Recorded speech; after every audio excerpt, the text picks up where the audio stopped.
Hi, this is Tim and Joel. Welcome to Midwest Hunting and Outdoors by Two Dumbasses, a podcast about the outdoors, hunting, and being a steward of the land.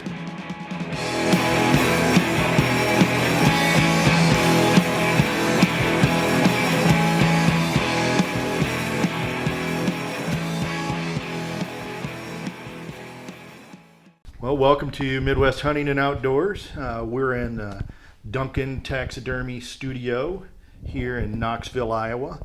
Pretty excited to have our special guest here, Ty Duncan. Before we go further with Ty, though, we usually go into a little bit of a discussion around what we've been doing this week. So, Joel, what have you been doing this week? Yeah, well, we're within 2 weeks of bow season open up here in Iowa, right? So the wife and I have been heavy into taking down a stand, moving a stand. Got all our food plots planted 3 or 4 weeks ago. Unfortunately, it's been extremely dry and a drought. We got 5 or 6 inches of rain here last week, I think it was, which was a blessing. Unfortunately, not all my food plot seed came up, so I'd gone back and did a little reseeding. My soybeans were drying out and finishing out, so I took a bushel of winter rye and put those in there. So hopefully that adds some tonnage, later on in the season, pay some dividends. But it's all hunting all the time, prep for us. We did take a morning off and went fishing and caught 2 sunnies, which for me, I think it's I don't know what my minimum is, but it's not 2 when it comes to sunfish. What do you think, Ty? About 6 or 7 at a minimum, right? Yeah, maybe a dozen. Yeah, per person. Whatever the limit is. Needless to say, they weren't biting, but it was a beautiful day. First time we took the dog out in the boat, so that's always an adventure, and we had a good time. Excellent. You? Yeah, pretty busy, just as yourself. Continuing to mow trails. Cutting some fences for pathways for the deer. Also, I duct tape all my stands so that when I get into my stands, they're quiet. So I used up a roll of duct tape today, making sure all that old duct tape is sitting tight. Which, by the way, is not a sponsor yet, right? Just like yet. steel. Yeah. And I'm bringing up steel. So I have a steel weed eater, and I don't know the exact model, but anyway, I went out and bought one of those cutting blades that you can use to cut brush. That is a game changer. I can cut up to 1 inch, and I can cut a lot of stuff in a hurry. Yeah. So I used one of those, and I was done in short time. So highly recommend that. What else did we do? Duct tape, trails. Oh, another thing that we did, future episode coming. Joel and I and a good friend of mine, Dennis McVeigh, installed a solar-powered aeration system for our pond. And it is the shit. And on top of it, what's really cool about it, Joel, is when I put this aeration system on, when I turned it on, this is how bad the pond was. It was pure methane coming up out of that pond. If I would have had a match, I'm pretty sure I could have lit it. Wow. And so we have another episode coming in on that for a how-to for our listeners. I'm pretty excited about that. And but that's enough. I suppose that's enough. Do you have anything else? No, I was just going to say it's a busy time of year, right? And you get anxious because hunting, what do I have to do before hunting season? Because you want to be nothing but hunting. But this aeration project was just that, a pretty significant project. Not sure when that's going to fall, if it's before this episode or after this episode, but we'd love to get feedback on that. Yeah. And then also, we are so we're 2 weeks out from season, as you mentioned. I pulled cameras. I didn't on a discipline, just those stands to where I was already working at, and noticing that the deer are starting to wrestle around a little bit. Found my first active scrape, so things are starting to heat up. cool nights, temperatures dropping. I don't think we've had our air conditioner on for a week, I know I haven't. which is a I'm blessing, loving it. right, Ty? Oh, yeah, man. best time of the year. Good sleeping. Yep. So with that, let's cut over to our special guest, Ty Duncan of Dunkin Taxidermy. I can't say enough about Ty. Ty's done some taxidermy for me, and he's won a ton of awards. He's highly decorated. We're going to come back to that in a little bit. But Ty, what did you do this past week? I tell you what, honestly, the farm that I'm hunting, where I shot that buck, is a place that I've hunted. Geez, I shot my first deer with a bow when I was 11, a little button buck. Shot him right in the butt, hit that artery, and he ran like 40 yards. I thought I was king of the world. So anyway, where I'm going with that is all my stands and everything. I feel like I've got them fairly dialed in. And don't really have, I don't want to jinx myself, don't really have much off-season stuff to do. I did all my, I did move 2 stands, but I like to do that in like February when, you can kind of get an idea of what, the timber is going to look like without leaves.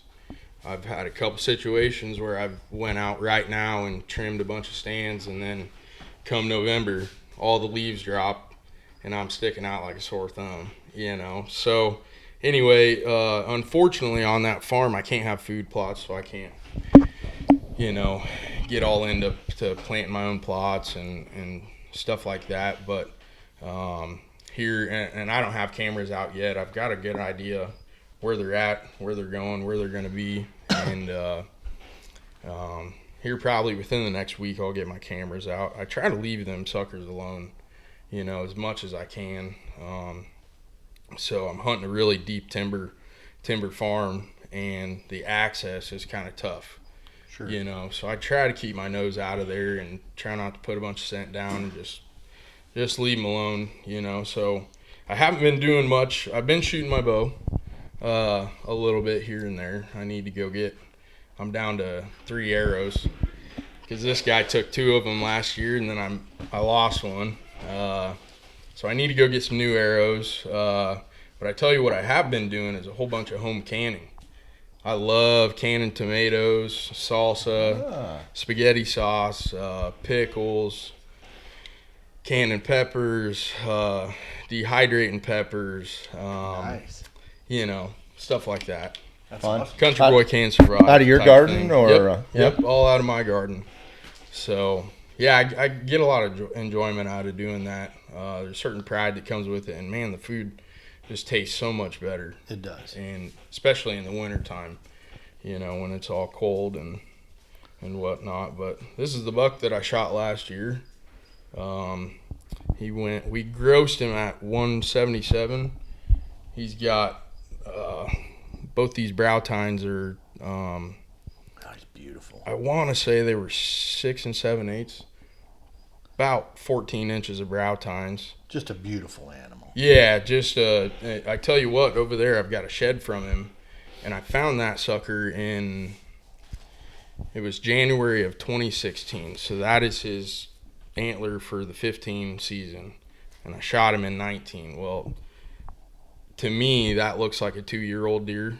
Mm-hmm. And if you add 4 years onto that to 2019 last year, I'm very confident he was a 6-year-old buck, and it's my biggest one. So Congratulations. Thank you. I Yeah, couldn't it's a be happier. Beautiful deer, Ty. If Yeah, you so see that's the the resemblance. shed from him. Yep. And then how many years later? 4 years later. So I'm assuming he was a 2-year-old at this point. And the weird thing was I didn't get a single picture of him. I have like 4 good camera spots, and Volkswagen bug-sized scrapes, that are awesome for pictures. And I never got a picture of this deer. And when I found the shed, I was like, man, he's gonna be a stud. Never got a picture of him until October 27th last year, and he was on 3 of the 4 cameras. If it wasn't in the morning, he'd be there in the evening. But but there's the importance right there of, hey, why do you pass on a deer? Right. right? Because they grow into that. Because, I mean, he's nowhere near his full potential. Oh, absolutely not. No. But there's a lot of characteristics. If you really sit here, and it's probably hard to show on video, but there's so many characteristics that reflect on that right side. And I was laying on my couch one day, I was probably March this year. Right there's the... Watching, yeah. See that same dimple? Can you see the brow tine too? How close that is? Yeah. I mean, it's kind of webbed. It's got the same shape. Right. But I was laying on my couch and I started looking at that and I'm like, man, you know, that kicker kind of seems familiar and this split kind of looks familiar, and I just got the chills and I came running out here to the shop with the shed and I just sat there for half hour just going, man, what are the odds? I'm not a big shed hunter with my business. Shed season is not the time for me to go wasting a whole day hiking 15 miles, you know, to sometimes not find anything. Sure. And the farm that I'm hunting, it's not a very good bedding farm. So traditionally I haven't had much luck finding sheds, you know. So that's something, I mean, I respect it and I'd like to do it. I wish I had the time, but like I said, that's just a time of year that I can't afford to be screwing off in the woods too much, you know. So I don't really get out and do much shed hunting. This is actually the last shed that I've found. Ty, are you originally from Knoxville? Yep, born and raised. Hobbies? What kind of hobbies do you have? Hunting, anything in the outdoors, whether it's you know, turkey hunting. I like shed hunting, but like I said, you know, I just don't have the time for it. You know, fishing, crappie fishing, bass fishing, getting on the river, the Des Moines River down here below the dam, and running lines with some good buddies of mine to try to catch flatheads. Nice. You know, in the summertime, and I enjoy running trail cameras, shooting my bow. Basically, what got me into this was had some good mentors. My dad and my two uncles and my cousin Chris. I all looked up to them, you know, growing up, and they were always hunting all the time and shooting stuff. And there's a taxidermist that's still doing this right now. He probably got 40 years of experience. He's an awesome taxidermist. But I can remember being, I was probably 5th grade. So how old is that? 11 or 12, something like that. Went into a shop, and I mean, he had 150 racks stacked up, you know, and stories for days about all these hunts and all these big deer on the wall and all these cool mounts everywhere, life-size stuff, and he was a really personable guy, you know, and I just thought the world of him. So from that day, I knew in the back of my mind I wanted to at least dabble in doing this, you know. So 5th grade, huh? 5th grade. I think so. It was who's right that? around there. His name's Marlon Hoke. Okay. Yep. Great guy. Does awesome work. And I don't think he knows it, but he's kind of the guy that planted the seed, you know. Well, he does now, I think, or soon to be, right? After this episode. Yep. So, yeah. Let's see. I started doing this in 2013. I went to a school up in Wisconsin. It was a month-long course, and it was honestly just kind of like a basic, I don't know the best way to explain it, just kind of don't worry about the quality.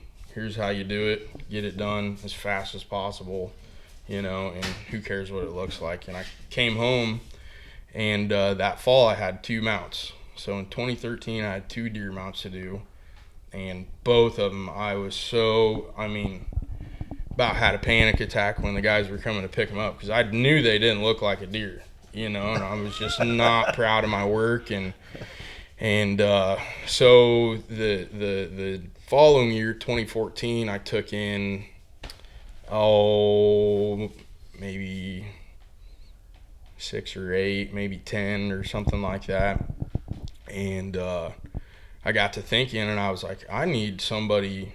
I'm not a naturally talented person. I might have a little bit of creativity under me, but everything that that I do on these mounts is not original methods. I've learned from 7 different world champions, and the first one was a guy named Joe Meter who lives in I think it's Solon. I don't think it's quite Iowa City, but he is just, I mean, my hero. Almost, he's a hell of a guy, super talented, and I got a hold of him. It probably would have been January after the hunting season, and I asked all my customers, like, can you bear with me? I'm gonna go take this class and try to get better, And so it would have been, I think it was March of 2015. I went to his course, and he had a pen of live deer. And every night he would let me go down there until it got dark and hang out with those deer and, feel their ear muscles. I bet I took 2,500 pictures with, I can't remember, Canon DSLR camera. Does that sound familiar? Sure. It's an older camera now. Sure. But, God, he just simplified so many things. And it, honestly, what it did, it kind of made me upset that I went to the first school, But lesson learned. It's,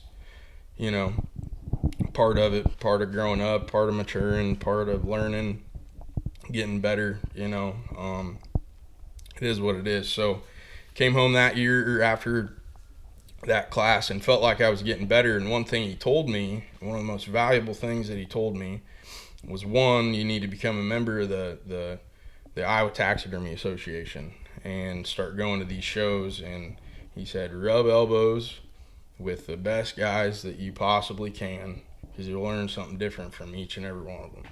And that has been so true. I started going to shows, met a lot of really good friends, and went to seminars, really cheap knowledge. There's like a $100 membership fee, that gets you into the show, and there's all these seminars on how to paint a deer, a mounting seminar where a guy will sit there for 2 hours and put a hide together and go over reference pictures and the why you do things and where certain things are supposed to go. And it's kind of complicated, but so I started going to those shows, and honestly, trying to figure out the best way to word this, I kind of felt I was big into sports when I was in high school, and never really felt like I accomplished anything, so there's kind of this void that needs filled, and that's one thing that's motivated me to be the best that I can at doing this, is, I want to be good at something. And when I was in high school, I was an okay athlete, played varsity sports, but just felt like I, just a little disappointed in myself. And so that's where I'm going with this, is that's kind of motivated me to push myself. I've been full-time at doing this now this will be my 4th year, which isn't an eternity, but yeah. But how old are you? 27. 27, and you've been doing this full time for 4 years. Yep. It'll be 4 years this coming March. I think is when I left my job. Let's put this in perspective, Ty. Is these shoes I got on are 27 years old. So you got. Well, my beard's turning white, so. Wow. Taxidermy can be stressful, that's for sure. So let's jump into what's the most interesting mount that you've ever done? That was the hardest question that I saw on our pregame paper, and I got to thinking about it. I've done some, not really anything super unique. 95% of all the work, well, I'd say probably 98% of all my work has been either classified as game heads, whitetails, mule deer, elk, anything that eats grass, and grows antlers. done a couple bobcats. I've done a couple coyotes. Done that bear back there that still needs a paint job and a habitat job, but we're getting there. But as for the most unique project that I've ever done, and the best save that I think I've ever pulled off, was this guy found a roadkill. This was 2 years ago now.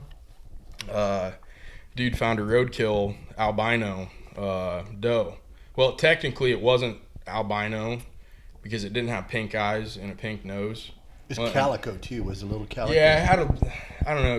It was snow white, but it had like some speckles of some brown in it. So it wasn't technically a true albino.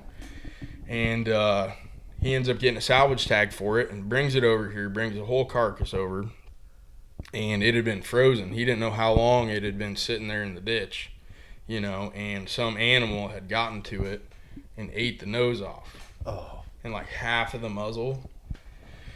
And he's like, I know this is going to be a hard one, but I'd really, really like to see if you can try to make something work with this, So I'm like, man, I'm going to have to do some brainstorming on this. So what I did was I had a spare cape in the freezer that I had already tanned, and I trimmed like the muzzle and nose pad off of that cape and sewed it to the albino cape, and then took peroxide and bleached that hair to match. And it didn't do it perfectly, but my bright idea, especially because it was in the snow and there was a lot of snow on the ground when this guy found it, I sprinkled some fake snow all over her face, and on tip of the ears, a little bit on her shoulders, and that kind of helped hide the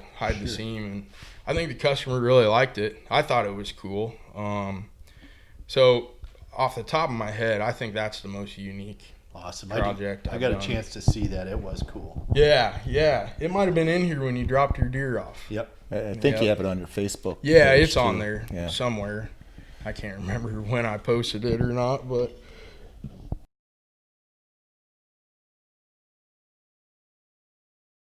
so let's move into, hunting season's on us. I think youth season started Sunday. Yep. I got youth season deer today. Really? Serious? Yep, this morning. Real nice buck. 6-year-old kid shot it.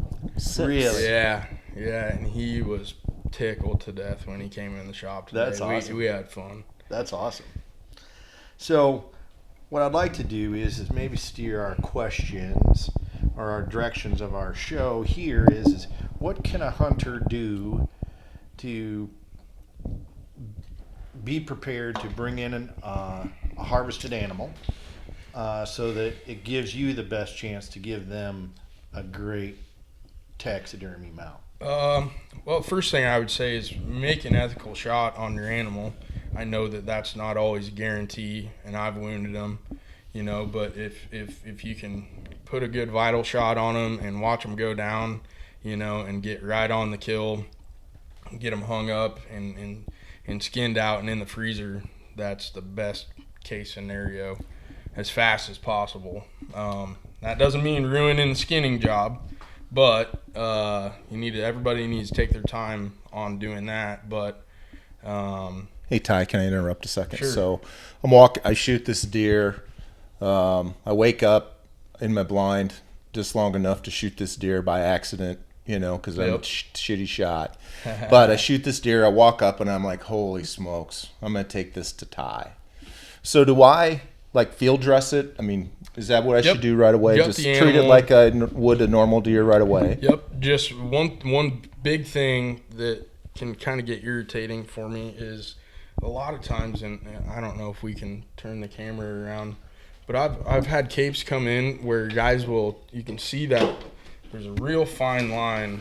So right here there's a real fine, tight, it's extremely neat. Not all of them. This buck here, I don't know if you want to pan over and look at that.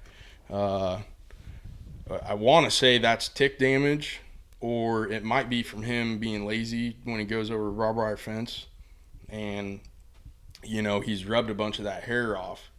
And the client sent me a picture of it when he killed it, and I was like, man, he's got a beautiful face and an awesome rack, but what do you want to do about the brisket and the shoulders? He's like, leave it alone. That's how he was. And that's how I want him to look. And I respect that. Yep. So that's why, it looks, he's got some battle scars. So anyway, where I'm going with this part is I've had a lot of customers that when they're gutting their animal will come clear up here to this little cowlick. And that is so far past, it's like past the rib cage, and you can see what's presented on the mount, how much you need. You don't need to go, you don't even need to cut through the ribs if you know how to gut a deer. In my opinion, you can just reach up there and grab the vitals, start cutting and pulling. And you don't need to cut that far up. So that's one thing to consider when you're gutting the animal. But get it gutted, get it cooled off, get it hung up as fast as possible. So let's go to that real quick. So I've got the animal gutted, and now what? And you said I got to get it cooled down. So what do you mean by that? Am I just throw a bag of ice on it? Nope, or? Do not do that. I'm glad you brought that up because a lot of guys will hang their deer upside down, and for some reason there's an old school thought process that get a couple bags of ice in the chest cavity. Well, the coolness is all fine and dandy, but when that ice starts melting, it all swells up into the head, and the skin will swell up with water. And the problem with that is it can start creating bacteria growth, and you can lose capes. Your hair will start falling out. As soon as they die, they're decomposing. Sure. So you're racing the clock. So I highly would not suggest putting ice in them. Because that moisture is not good for them. So get them hung upside down or whatever. Can they wash them out? That okay? Is that... Probably not. After you get it skinned, once you get the skin off, yep, then go ahead and wash it. Okay. You just want to keep that the trophy cape side as dry as possible. Good to know. Moisture creates bacteria growth. It's a breeding ground for bacteria. Same thing with heat. If you got it hung up in a heated shop, it can be tough to tell how long it'll last before the hair starts pulling out, and you just do not want that. If that's happening before you bring the animal in, there's a good chance that either we're gonna have to find a new cape or you're gonna have to deal with a little hair loss. So let's talk about that. So if I need a new cape, what are my options there? It's up to you. It's up to the client. There's kind of a grading system when it comes to spare capes. I'm always buying them throughout the season, and they've got to be. I'm not gonna use a cape that's all like a cape like that. I'm not buying that sucker. Right. Because I got a pretty good in with a butcher shop here in Knoxville, Mike's Meats, Mike Evinger, awesome guy, best jerky I've ever had. But they'll call me if somebody is, shot a nice big necked whitetail that they're not gonna get shoulder mounted, gonna have a European done on it, and they'll call me and be like, hey, we got a cape for you. We got a deal worked out where I try to send them business and they hook me up with capes, and it makes it really reasonable for the clients, because sometimes, it's not always your fault if you gut shoot a deer. A lot of times they get a fever right before they die, and they'll end up in a creek or something. So, usually a gut shot deer, smart hunters shouldn't be chasing him the night you shot him if you hit him in the guts. So a lot of people wait till the next day and find their animal in a creek, soaking wet, sun beating down on it, you know, and that's just unhealthy for the tanning process, you know. So yeah, where was I going with that? No, it's good. So what we're just kind of doing is we're going in sequence. Sure. So, all right. So I've got the deer. We've gutted out the deer. Yep. Now the next thing Now is you got it gotta in the back cape of your truck. Yep. Need to get it hung up, and I posted a video. Dang, I think it was 3 years ago, and I tried to make it seem as simple as possible on how to properly cape a whitetail out, you know, so the taxidermist has enough hide to work with, you know, to slide it on the form and whatnot. So can we use that video? We'll post that on. Yeah, we'll post that on absolutely. our site.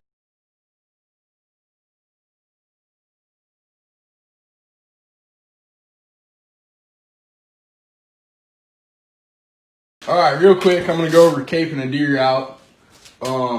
If you want to have shoulder mount done, it's pretty simple. A lot of people get more confused than they need to be, but basically the best way to do this is you're gonna want to make a ring about halfway around the body cavity, like halfway in between the legs, about right here. You really only need about right here, but it's always good to leave more than enough. So anyway, I'll do that first and then go over going around the legs and everything. And if you can take your knife and cut on the underside of the hair, I'm not giving you guys a very good example right now, but if you can keep this blade under the hair, typically don't cut off as much.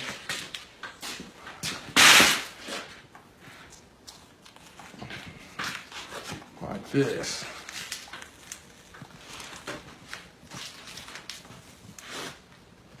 Then you won't have as much of a mess of hair on your shop floor, or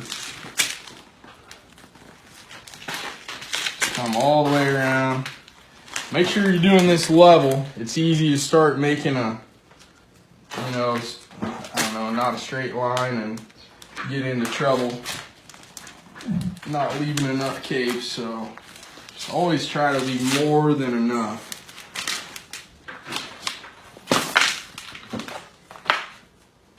All right, so we got our ring made. That'll be plenty. Then the next thing we need to do is follow this white to brown line on the back side of these legs. And you just want to cut this up. You want to avoid going down here in the armpits a little bit. And just follow this all the way out to where you made your ring. Same thing on this side.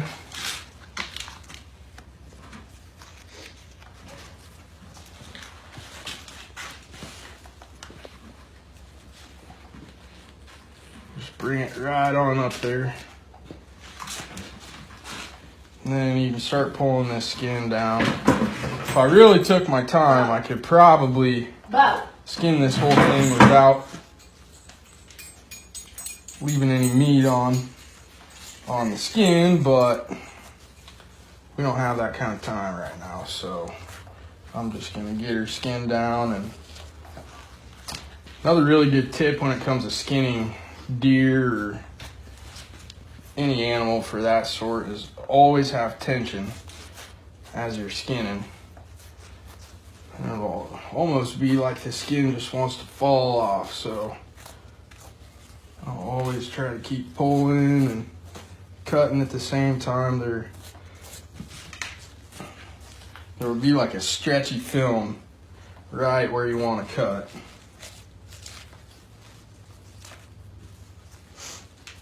So kind of gets tough right in here, but the skin tucks back up in the armpit. What you want to do is just make sure you pull on it. Be real careful. I get a lot of capes that come in with holes in the armpits, or the armpit completely cut off, you know, or something like that. A lot of problems happen. Just take your time and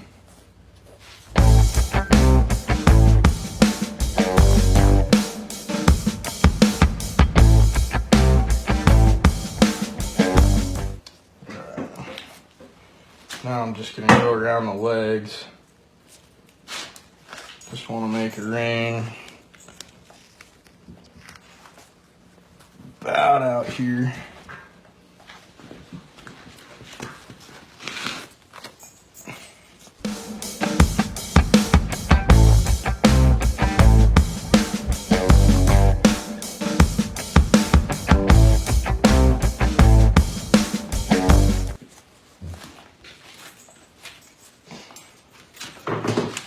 Alright, so we got around the legs here.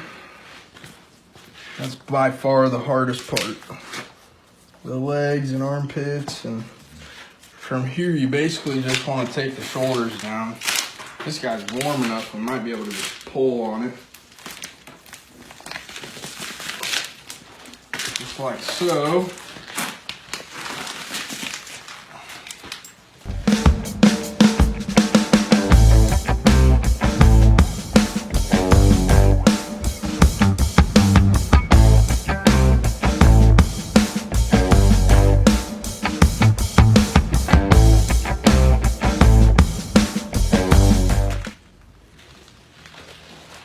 So pretty much from here you can go down as far as you feel comfortable, and then just cut the head off, take it to your taxidermist. It's pretty simple.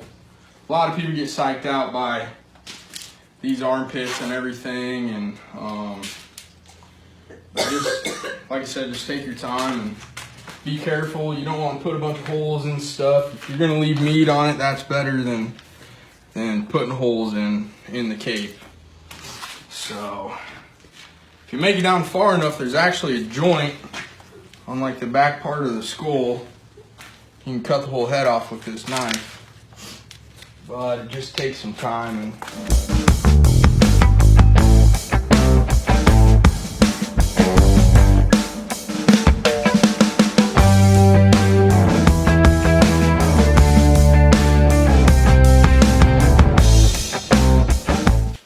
a lot easier to just cut through the meat, get to the vertebrae, and cut it off with a Sawzall. So that might be what we end up doing, but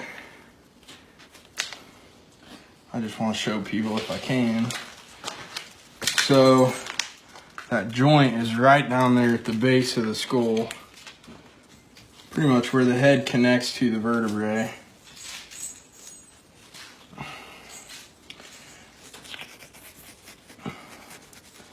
You just want to start cutting into the meat, I guess, and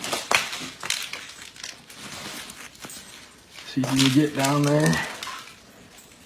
And you'll be able to feel where that joint is, and there's like, almost like a pocket in there.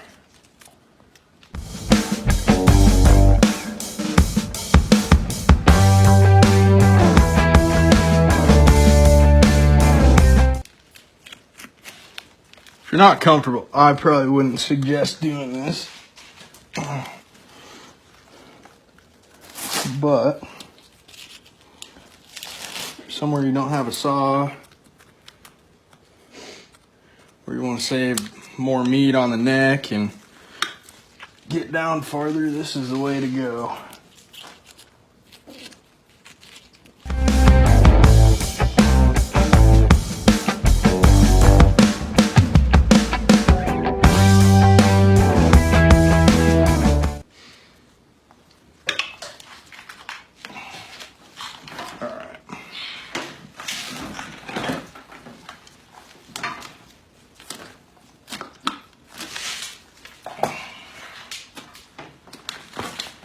There we are. So, go over this a little bit. That's what the brisket ought to look like. Most of the time they have a little swirly cowlick right here, but this buck didn't. Bring the cape in and it's cut off like that, we're gonna have problems. So Sure. So now going back to that, I mean, one of the things, I mean, maybe you aren't going to say this, but I'll say it. The last thing you don't want somebody, hey, I shot this great trophy.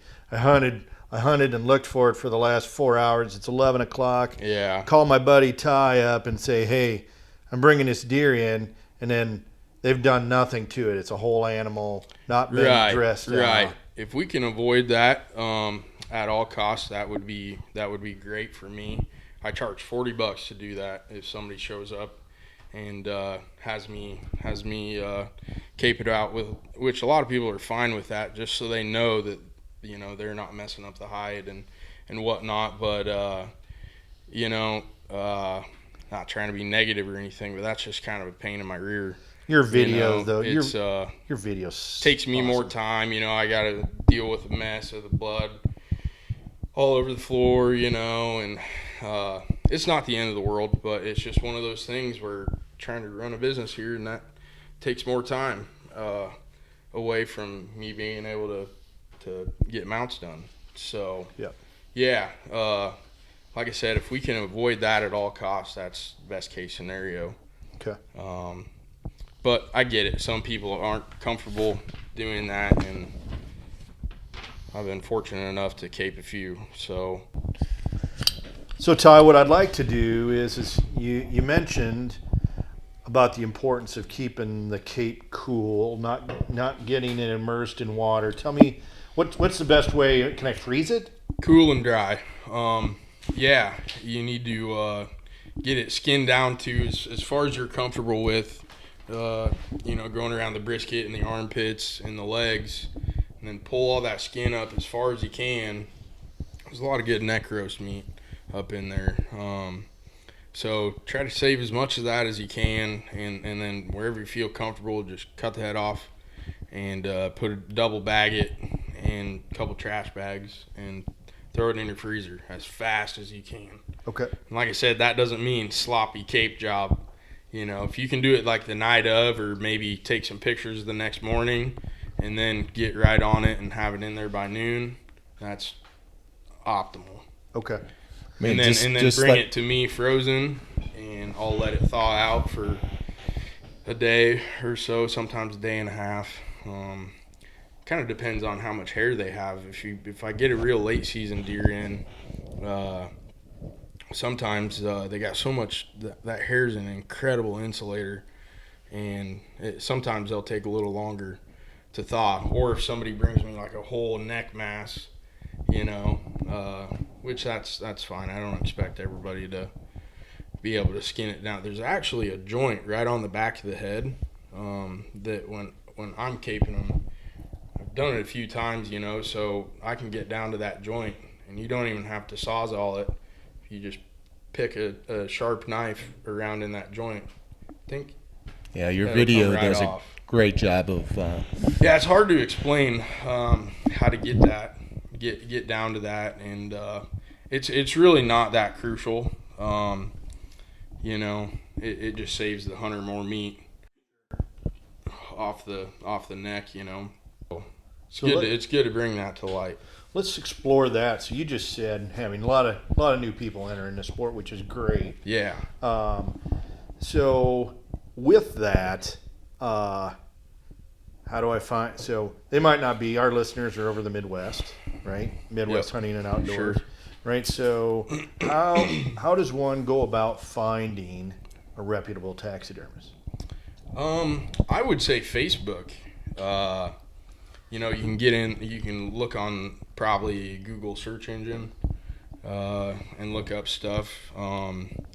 There's a lot of guys that are advertising through Facebook, and that's where I've been blessed to have a lot of great clients through Facebook. Is that how you found me? Well, also word of mouth. And that's the other thing is once you get some years under your belt, and if you don't piss everybody off, word of mouth starts going around, and man, I tell you what, advertising is not as important as it is in comparison to other businesses when it comes to taxidermy, because there's just so much word of mouth, and I feel like if you treat people right and make them happy, give them a quality mount back, there's a good chance they're going to tell their friends, hey, go to this guy, I had a good experience, or whatever the case may be. Sure, that makes sense. So, but yeah, I'd go to Facebook or just ask hunting buddies or post in a group, can I get some taxidermy recommendations, or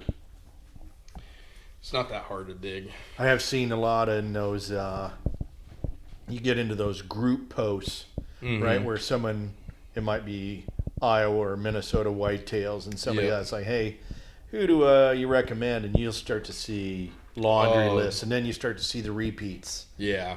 That's Yep. That's a good thing. That means they made more than one person happy. And Hey, Todd, just from a business standpoint, if you just had one head to focus on from time you receive it to the time it's completed, how many, on average, what's the average time or man hours you have in it? I'd say it's real close to 14 hours. Some of them are 12. Some of them take a rage to the neck or shoulder or whatever, and that causes more sewing time. Some of them, like this one back here, he was a big bully buck, and they actually sent the teeth in on that deer, and it was 10 and a half. Oh, my Lord. But it was running off every 4, 5.5-year-old stud on the farm, and just a huge body. And I mean, I don't care how many points they got, the bigger body deer 9 times out of 10 is gonna win. But anyway, when I caped that one off, I bet you there were about 14 different pus pockets. From and antler. holes all over. Yeah, he's getting Antlers. gored. He didn't give a damn. He wasn't scared of nobody. wow. So all over his neck was just holes and stuff. So that's an example of something that is going to take more time and finish work. Like the way I painted him, I tried to make them scars look fresh, like he just got done fighting, when he's kind of bloodied and whatnot. So 12, roughly 12 to 15 hours, 12 to Yeah, 16 hours, something roughly. like that. It varies. One full day of production. Yeah, Yep. long day. Yep. Yeah. But it's really, I would say, about a 3-week process. The tanning process takes about 5 to 7 days. And then there's a mounting process. So let's stop that for a sec. Let's stop that because so it's 12 to 15 hours. Now, hey, I want to come back to that. All right. So choosing your mount. All right. So I got my cape. I chilled it off. It's frozen. I'm going to bring it to my taxidermist. Now, what types of mounts are there? Now, I'm not talking about different turns. I'm just saying different kinds of mounts. Oh, there's all kinds of stuff. There's life size, which I have yet to do one of those. I'd love to. I think that'd be the coolest thing ever. But there's life size. There's half life size. There's wall pedestals, which Wall pedestals. What's that? so a wall pedestal is it's I guess they classify it as a specialty form, and it's got, so it hangs off. This is a special custom hang job to get it to sit on the post and everything right. But it's got this cutout that, you can finish it however you would like to. You can put felt on there. You can do leather. Lately, I've been doing this rock mix. Painted rock mix. I think it looks kind of unique and Sure it does. just kind of cool, something different. Extra work to those? Yeah, so there is extra work, and the forms are more expensive as well. More time.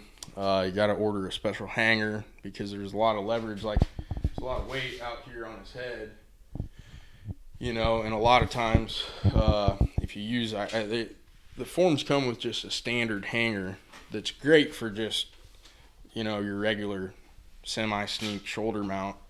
But like I said, with the leverage and the weight, with a lot of how these forms are sculpted, they want to slide on the wall. So you got to get a male and female part system. There's a company called Full Range Hanging Systems that I recommend a lot of my customers to order in one of their hangers. They make awesome stuff. And you can with that system you can swivel the mount around exactly how you want to, put it in a corner, and move it around. There's open mouth stuff, like back up in the corner. That was one of my first competition deer. He's kind of dusty over there. I did that, would have been 4 years ago. You know, so that lip curl deer up there, technically that's called a flamin' pose. Man, I went all out on that thing. And like the day I mounted it, I spent 17 hours out here in the shop, getting it all perfect, or as perfect as I thought I could, you know, and took it up to the competition and kind of laid an egg with it, and didn't do as good as I hoped. And I told myself, if I get a blue ribbon, I think I can go full time. And I talked to the judge, who's an awesome guy, named Clint Rickey from Wisconsin. He actually just won a world title this past spring. Or no, it would have been 19. So last year he won it. Well deserved. He's an awesome taxidermist, but he was my judge, and I went up to him after. So at these shows, there's always a banquet and award ceremony, you know, and a little bit of beer drinking. And I went up to him and said, "Hey, can you go over my mount with me? You know, I'm not mad at you for, you know, I guess not getting me my blue ribbon, but I'm just like to know how I can do better and kind of the why I didn't get a blue ribbon." And man, he went over so many things. It was awesome. One of the best half hours I've ever spent. Talk about, all right, I got my cape, I brought it to you. Now what I'd like to do is just transition a little bit to what's the steps that you're going to do? What's the sequence that deer I just brought to you that I harvested? What's the steps it's going to go through to becoming a mount? So this right here is what I put the tan skin on, and these eyes that I was talking about go right in there. Then up the rack, I'll drill a couple holes up in the skull plate and screw them down in the right position. Go back a little bit. Something close to that. It's probably not perfect, but there's a lot of little rules that go into getting this rack to set right, and that's one thing that I really struggled with. Like I said earlier in the podcast, if you have your rack too far bunched up like that, I can tell it's out of place. Then your skin right here won't want to fit very well around the eye. So it's taken me a while to figure out reference points and certain spots that need to get everything lined up to have the antlers in the right spot. And this is what I was talking about with the wall pedestal form. It'll hang, there's a little chunk of plywood right here, and it'll hang on the wall from this point. And if you can't, it might be hard to tell, but there's just a lot of like leverage, especially when you put 15 pounds of antlers or however heavy that is. They want to slide on the wall, so you got to get a two-part system hanger so they'll hang on the wall right and not fall off on you. And then there's some finish work that goes into this, and but they're cool. I like them. So this here's a wall pedestal form that I just got finished up late last week, actually. And can't tell, this is some of the rock stuff that I've been putting on them. I think it looks unique and just different. But what I just showed you is how they start, and that's the final product. So I don't have any deer in here right now that are unfinished. All of these that are on the wall are ready to go home. But the nose pad won't be all shiny like that. When it dries, it, you know, looks dried. So I come through with a really fine gloss dripper and drop beads of gloss on. There's a bunch of texture that you can follow. that'll be on the nose pad. Then there's an airbrush painting process after they dry, and different gloss techniques to get them to be shiny and wet looking and as close to natural as as I can get them so far anyway. But I'm the type of guy that's always trying to improve and get better, and so yeah, that's what they look like after the skin's on them, and that yellow thing is how they start. All right, so we kind of close out our show, Ty, and we kind of surprise people with, hey, what's your biggest dumbass moment you've ever had out hunting? Well, I can tell you right now, there's more than one. Taxidermy, the biggest dumbass moment that I've had was my first year doing it. I learned a lesson right away. I set this rack up on the form and stepped back, and I didn't have it screwed down or anything. And I thought, oh, that's good and balanced. I'm going to step back and look at it. Well, I'll be damned if it didn't go for a ride, and I tried to catch it, hit the floor, and the skull plate snapped. Yeah. So, I mean, I got it all fixed up and everything, and it turned out fine. It was really secure with used Bondo and that chopped, I don't know if you know much about Bondo. Yep. Mixed in some fiberglass, and it was probably stronger than before. But as for taxidermy, that's probably my biggest dumbass moment. Hunting, I'm trying to think. I've missed a lot of deer. I've had a lot of close calls, and then I'd get winded. Been in the middle of having a buck come in, and here comes some dummy tromping through the woods and ruins my hunt. Let's see, 2 years ago, I know I was hiking in a stand, climbing sticks, my bow, my pack, rattling antlers, and I was hiking into the deep timber on this farm where I shot my buck, and get all set up in the tree, and I'm just sweating, like, holy cow, that was a lot of work. Get up there, and I'm like hanging my bow up, and I'm knocking an arrow, and I sit there for a little bit, and I look up at my bow. I'm like, what? Damn peep sight got ripped off in the weeds. So there I am hunting without a peep sight, and I'm like texting all my buddies like, how am I gonna take a shot? I don't know where I'm, like I have an anchoring point or whatever. I guess I can kind of, but that peep sight's pretty crucial. Oh yeah. Getting it centered in the pin and whatnot. So I ended up leaving early and drove up to Shields up in Des Moines and had them do an emergency repair on it. I think we've had a few moments like that. I know Yeah. I've had more than I can count. Yeah, or I've gotten up there, dropped my release out of the stand, then I gotta climb down, or bump my arrow. Think my arrow falls off the bow. I thought this stuff only happened to me. Yeah, right. I've forgotten my release before. Oh, probably my biggest dumbass moment. My cousin Chris, if he listens to this, he'll get a kick out of this. He still gives me a hard time about it. I think I was maybe 7th grade, probably 14, and it was on Thanksgiving. We had family Thanksgiving, ate lunch, and it started to snow.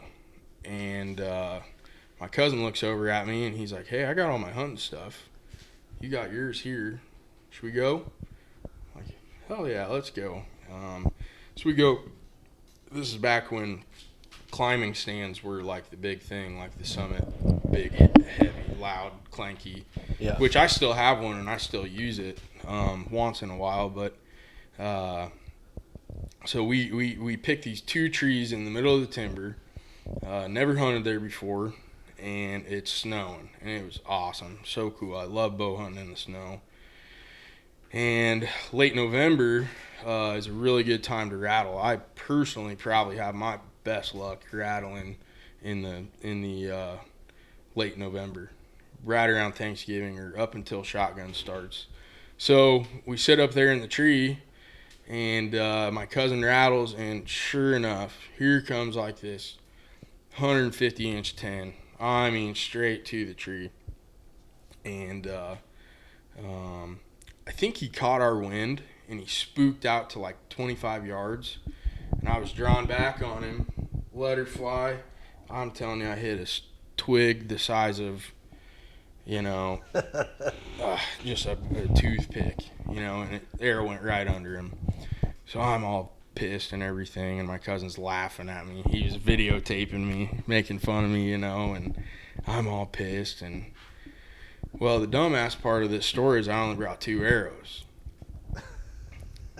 So I'm sitting there thinking, what are the odds that I'm going to get another chance? He hits the horns together half hour later, and sure enough, an even bigger 10-pointer comes in. And I'm telling you, from here to the doorway away, what is that? The less than 10 yards. Oh, yeah. Stupid close shot. 5 yards. And right at his vitals, he had a tree that was about the size of a quarter in diameter. And I'm drawn back, and he's like looking the other way. I mean, perfect for me to shoot this buck. And my first thought was, there's no way I'm going to hit that tree. Even if I nudge it, it's gonna slide off, and I'll still hit the buck, Well, I'll be damned. I drill that tree, and the arrow sticks through the tree, and the tree like falls over. It cut the tree perfectly in half, and the buck just stood there for a second. And I'm out of arrows. And he's at like 8 yards, And my cousin did exactly what you're doing, just started busting out laughing. He's like, I bet this will be the last time you take 2 arrows to the tree, won't it? And I said, hell yeah. Well, so that might be my biggest dumbass moment. If you give me enough time, I'm sure I can come up with about 150 more. oh, I'm sure we all could, but Yeah. Ty, I just want to say thank you. It's been an honor to come here. I mean, Likewise. Had And- fun. I wish people could see all the work, and we're going to try our best to put that in our episode. But the quality work that you do, Thank you. and I put a lot of effort into it. This is my absolute biggest passion. So if people are just listening and aren't, watching the footage, just go to my Facebook page if you want to check out some of my work. And that's just titled Dunkin Taxidermy, Dunkin. perfect. So, yeah, thank you guys as well. Yeah, you I bet. enjoyed it. So with Good that, time. it's a wrap. And as always, be safe, have Yep. fun, and get outdoors.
Thanks for listening or watching our show.